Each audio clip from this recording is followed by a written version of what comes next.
are a bronze people with a bronze culture. Before the world, before all of North America, before all our brothers on this the bronze continent, we are a nation. We are a union of free pueblos. We are Aztlan.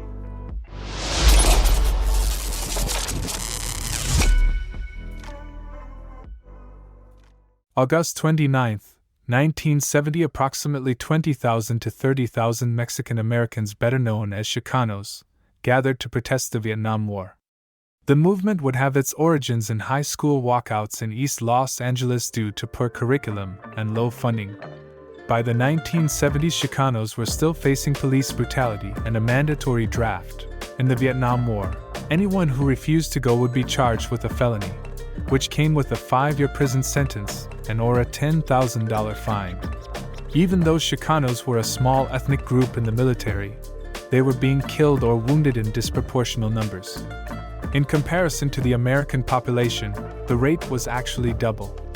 Only 11% of the population in America, mainly in the Southwest, had Spanish last names, but were 19% of the fatal casualties in the war. By the end of 1972, Chicanos would make up for 23% of all Southwest Marine Corps deaths. This would lead to mass protests and become the largest anti-war action taken by any ethnic group in U.S. history. Organized by multiple leftist groups, such as the National Chicano Moratorium Committee, NCMC, and the Chicano Student Movement, UMAS, and of course the Brown Berets along with Raza Unida Party and others. All of them would be united and chant their slogan. Our struggle is not in Vietnam but in the movement for social justice at home. But in order to understand their social struggles, we must first examine the historical and cultural development of the Mexican American people. Starting with the creation of the Mexican American. By the early 1800s, Mexico had just declared independence from Spain and the Mexican Empire. At this time, its territory would span from northern California all the way south to what is now called Central America. But this would not last long, as Central America would declare independence. At this time, the northern part of Mexico was called Tejas, and it was populated by numerous indigenous groups who have been living there for generations. The newly founded Mexico needed economic development, and the eager Americans were searching west for new land.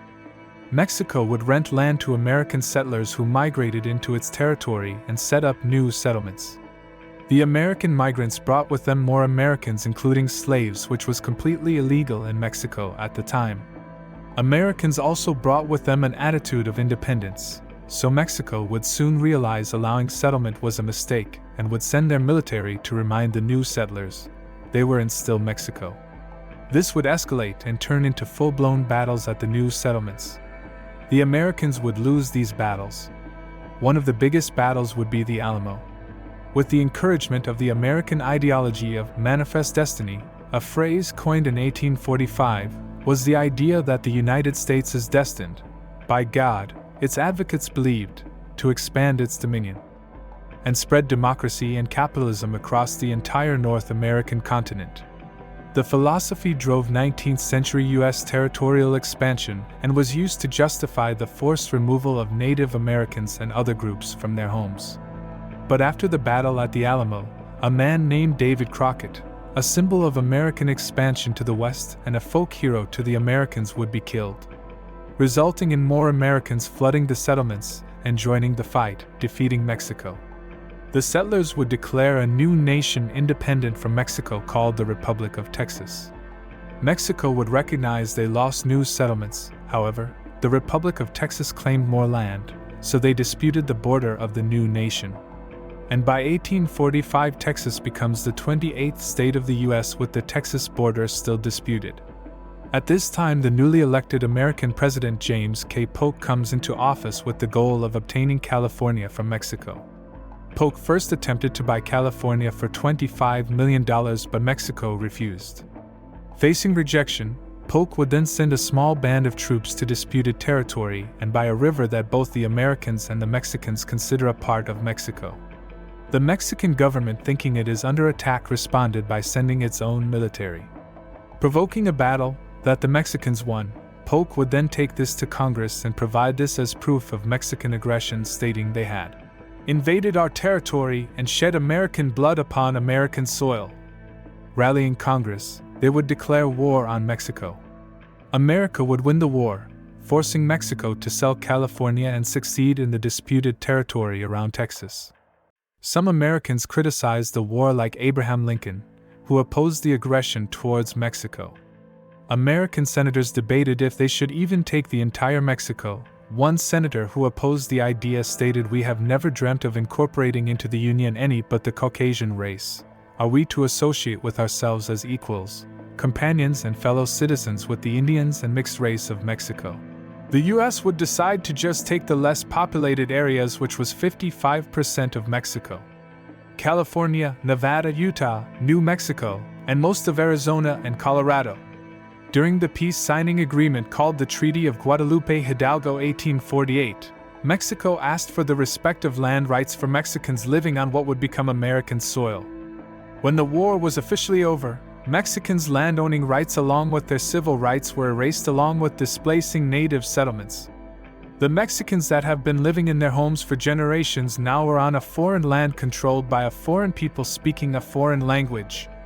In 1915, South Texas experienced its bloodiest documented year of racial violence against ethnic Mexicans committed by the Texas Rangers, the United States Army, federal law enforcement officers, and local vigilante groups. Lynching of ethnic Mexicans in the U.S. emerged during the late 1840s and continued through the 1930s. Although the exact number of lynchings remains largely unknown, historians estimate that over 5,000 Mexicans and Mexican Americans were killed during this period. Escalating violence resulted in a wave of migration called the Great Exodus, whereby Mexican people native to the borderlands moved back to Mexico. The wealthy and poor alike packed what they could carry and abandoned their homes, ranches, and heritage to escape persecution. Others held their ground, and some actually were radicalized by the violence and resisted the foreign occupation, creating the Plan of San Diego, which called for the reclamation of borderland states through the eradication of all Anglo adult males in the area.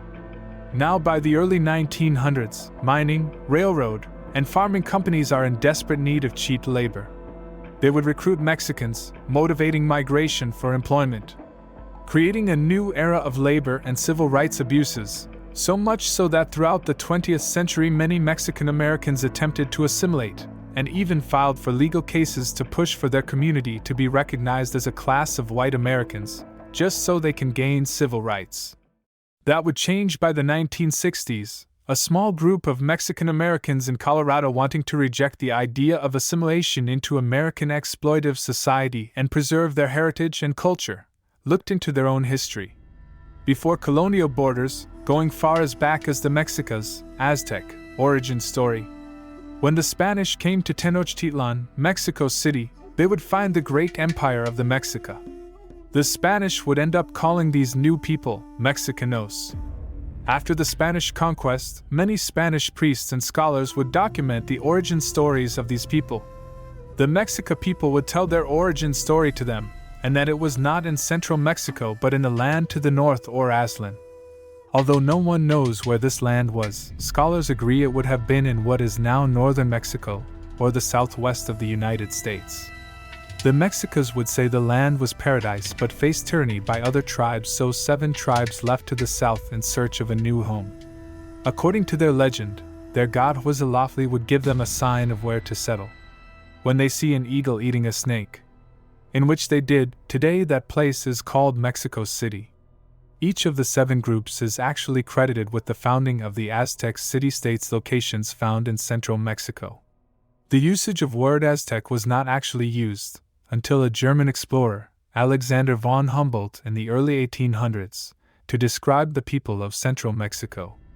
After the conquest, all written documents from the Aztecs were burned. However, there is archaeological and historical linguistic evidence, such as a new introduction of a ceramic type, like new pottery in the region.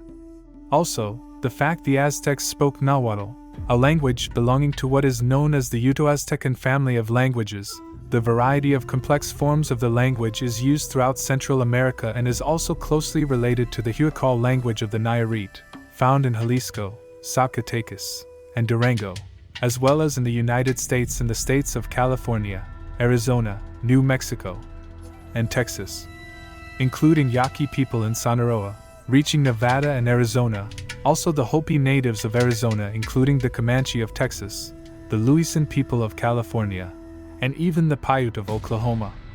These similarities exist although may be difficult to see after centuries of colonial borders separating indigenous people and culture. The Mexican Americans used this as evidence and used it to unify people that are historically native to the land and reject the idea that they are foreigners in a settler colonial society. That the people that were here first have the right to self-determination and not seek justification for European rape, murder, genocide, and cultural obliteration. This ideology with the mix of leftist writers like Marx and Lenin would create such the popular Chicanismo movement. At the end of the day of the Chicano protest in East Los Angeles, more than 20 protests occurred, such in Houston, Albuquerque, Chicago, Denver, Fresno, San Diego, Douglas, Arizona. The peaceful Chicano protest would be forcibly broken in East Los Angeles by police, resulting in the wrongful killing of activist and journalist Ruben Salazar. He was shot in the head by police using a tear gas projectile. The Chicano movement would gain the attention of the FBI and would be constantly surveilled and eventually infiltrated, then made discredited. The FBI operation was called COINTELPRO, which also took action against dismantling the Black Panthers.